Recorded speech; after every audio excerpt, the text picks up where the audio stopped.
Relations between the Premier and the Prime Minister have hit an all-time low, with both camps today lashing out at each other. North Queensland and its fragile economy is at the centre of much of the bickering. Josh Bavis reports. Premier Annastacia Palaszczuk isn't mincing her words. Malcolm Turnbull is worse than Tony Abbott. I am at breaking point. I am at absolute breaking point. Frankly, I'm sick of it.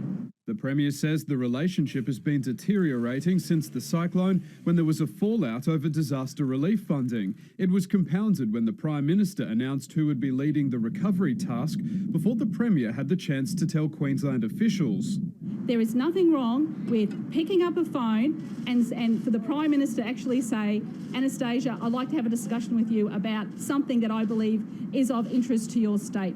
On the other side of town, the Turnbull camp didn't let it slide.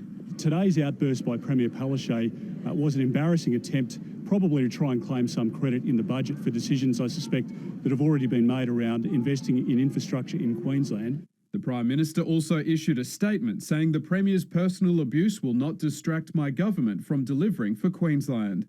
North Queensland is one of the battlegrounds for this souring of federal-state relations.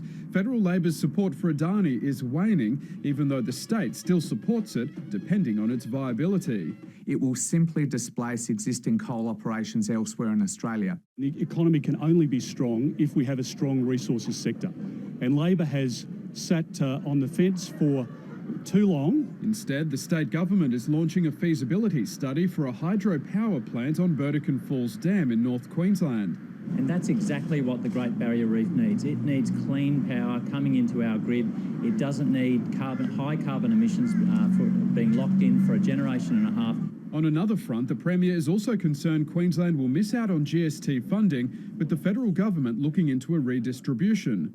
I'm not going to have that happen. We're going to fight to keep our share of the GST.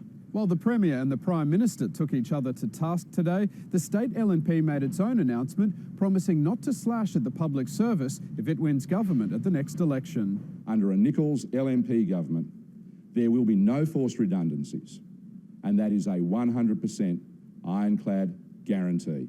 Although how the LNP would manage natural attrition for a public service of more than 200,000 people is yet to be explained. Josh Bavis, ABC News, Brisbane.